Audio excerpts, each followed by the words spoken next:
জীবাশ্ম জ্বালানিমুক্ত ভবিষ্যতের জন্য লড়াই স্লোগানে পটুয়াখালীর রাঙাবালিতে জলবায়ু পরিবর্তনের প্রভাব মোকাবেলায় দেশি বিদেশি উদ্যোগ গ্রহণের দাবি জানিয়ে মানববন্ধন করা হয়েছে। Global day of climate action উপলক্ষে গতকাল শনিবার সকাল 10:30টায় উপজেলার আগুনমুখা নদীর তীরে এ মানববন্ধন কর্মসূচি করা হয়। এতে নদী ভাঙন কবলিত এলাকার শতাধিক নারী পুরুষ ও শিক্ষার্থীরা অংশ নেন। এ সময় গ্রিন হাউস গ্যাস নিঃসরণ কমানো, নবায়নযোগ্য জ্বালানি গ্রহণ, জ্বালানি নীতিতে নারীদের অবস্থান সুদৃঢ় করা, ন্যায্যতার ভিত্তিতে জলবায়ু তহবিল বৃদ্ধি ও তাতে ভুক্তভোগী দেশগুলোর অভিগম্যতা সহজীকরণ সহ নানা দাবি তুলে ধরেন মানববন্ধনকারীরা। জীবাশ্ম জ্বালানি মুক্ত ভবিষ্যতের জন্য লড়াই, এই প্রতিবদ্ধকে সামনে রেখেই কিন্তু আজকের আমাদের এই আন্দোলন। আপনারা দেখছেন পৃথিবীব্যাপী কিন্তু আসলে জলবায়ু পরিবর্তনের যে প্রভাব, সেই প্রভাব কিন্তু দিন দিন বেড়ে চলেছে। আমরা যারা এই ক্ষতিগ্রস্ত দেশগুলো রয়েছি, আমরা কিন্তু আসলে এর প্রভাবে অনেক ক্ষতিগ্রস্ত হচ্ছি। দেখেন, আপনারা দেখবেন যে আসলে পৃথিবীতে যারা এই সমস্যাগুলোর জন্য দায়ী, যে বড় বড় রাষ্ট্রগুলো রয়েছে, তারা কিন্তু এই জলবায়ু যে নীতি রয়েছে, সেই নীতিতে কিন্তু এখন পর্যন্ত স্বাক্ষর করেনি। উল্টো আসলে তারা আমাদেরকে ক্ষতিপূরণ হিসেবে তারা কিন্তু আমাদেরকে অনুদান না দিয়ে তারা আমাদেরকে ঋণ দিচ্ছে। তারা যদি ঋণ না দিয়ে আমাদেরকে অনুদান দিত, তাহলে কিন্তু আমরা কিছুটা ক্ষতিপূরণ করতে পারতাম। এছাড়াও আসলে এই জীবাশ্ম জ্বালানি, এটা ব্যবহার তো আসলে আমরা বন্ধ করতে পারবো না। তবে এই জীবাশ্ম জ্বালানিগুলো কিন্তু যে উন্নত দেশগুলো, যেমন আপনার অস্ট্রেলিয়া, চীন, আমেরিকা সহ যে রাষ্ট্রগুলো রয়েছে, তারা কিন্তু জীবাশ্ম জ্বালানি সবথেকে বেশি উৎপাদন করে।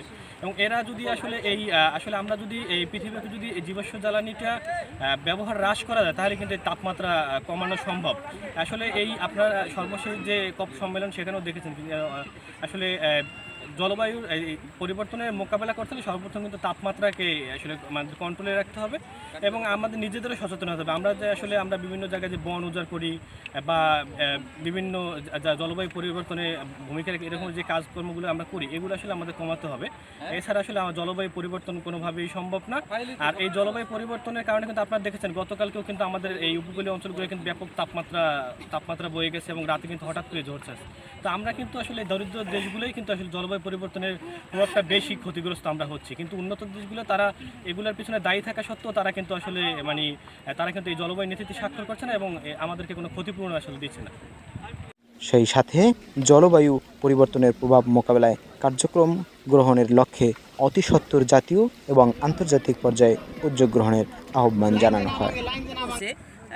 কার্বন ডাই অক্সাইড বাংলাদেশের উপর প্রভাব ফেলার কারণে জলবায়ু পরিবর্তনজনিত বিভিন্ন সমস্যা দেখা দেয়, যেমন নদী ভাঙন, তারপরে অতি তাপমাত্রার পরিমাণ বেড়ে যাচ্ছে দিন দিন, এবং তাপমাত্রার পরিমাণ বাড়ার কারণেই দেখা যাচ্ছে যে প্রাকৃতিক দুর্যোগ দেখা দেয় এবং প্রাকৃতিক দুর্যোগের কারণে সাধারণ জনজীবনে খুবই ক্ষতির সম্মুখীন হচ্ছে। বিশেষ করে কৃষিক্ষেত্রে, কৃষি, মৎস্য, পশু সম্পদ, এরকম স্বাস্থ্য থেকে শুরু করে প্রত্যেকটা জায়গায় কিন্তু জলবায়ু পরিবর্তনের জন্য ক্ষতি হচ্ছে।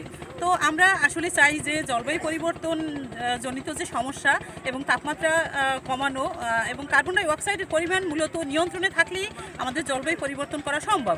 এবং দেশের সকলের সর্বস্তরের কাছে একটাই দাবি, আমরা জীবাশ্ম জ্বালানির ব্যবহার বন্ধ করতে হবে এবং যে কারণে মূলত কার্বন ডাই অক্সাইডগুলো বাড়ছে, যেমন জীবাশ্ম জ্বালানির ব্যবহার, এরপরে আছে অতি বেশি পরিমাণে গাছ কেটে ফেলা, এরপরে হচ্ছে যে কীটনাশক ঔষধ এবং রাসায়নিক সারের ব্যবহারের কারণেও কিন্তু জলবায়ু পরিবর্তন বাড়ছে এবং জলবায়ু পরিবর্তনের কারণে দেশের মানুষ সবচেয়ে বেশি ক্ষতিগ্রস্ত হচ্ছে। তো আমরা আজকের এই দিবসকে কেন্দ্র করে আজকে আমাদের দাবি যাতে জলবায়ু পরিবর্তন নিয়ন্ত্রণে আনা হয়, জ্বালানির ব্যবহার যাতে বন্ধ করা হয় এবং সারা বিশ্বের কাছে এই দাবি যাতে জীবাশ্ম জ্বালানি বন্ধ করে আমরা একটু সুখে শান্তিতে থাকতে পারি। সুইডেন দূতাবাসের অর্থায়নে এবং মানুষের জন্য ফাউন্ডেশনের সহযোগিতায় বেসরকারি সংস্থা ভিলেজ এডুকেশন রিসোর্স সেন্টার ভার্কের আয়োজনে এই কর্মসূচি অনুষ্ঠিত হয়। আমরা আজকে গ্লোবাল ক্লাইমেট অ্যাকশন ডে উদযাপন করছি। এবারের প্রতিপাদ্য বিষয় হচ্ছে আমাদের জীবাশ্ম জ্বালানির বিরুদ্ধে হচ্ছে লড়াই। এরই অংশ হিসেবে আজকে আমরা রাঙাবালিতে ভিলেজ এডুকেশন রিসোর্স সেন্টার ভার্কের পক্ষ থেকে এই জলবায়ু পরিবর্তনের কারণে এই দিবসটি উদযাপন করছি।